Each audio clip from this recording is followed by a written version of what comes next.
Ja, Preseason-Tests in Bahrain sind vorbei und das haben wir aus diesen Tests herausgelernt. Grundsätzlich kann man sagen, eigentlich wissen wir gar nichts. Also wir wissen nicht, welches Team wirklich effektiv am schnellsten ist. Man kann aber schon klar unterteilen, dass Ferrari, Red Bull, McLaren und Mercedes die 4 Teams werden sein, die vorne werden mitfahren. Ich persönlich habe das Gefühl, dass tatsächlich Ferrari und Mercedes die schnellsten werden sein.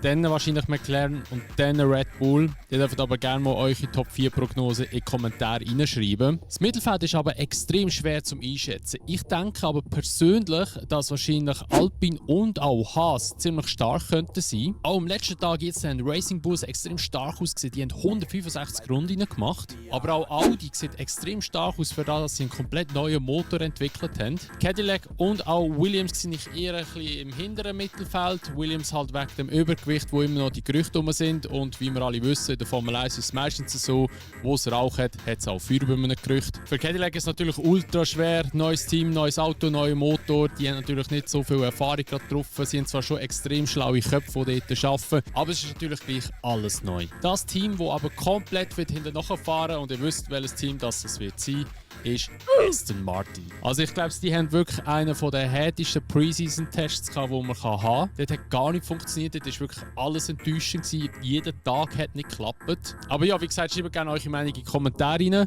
Und ja, vielleicht wird ja das endlich auch unser Jahr.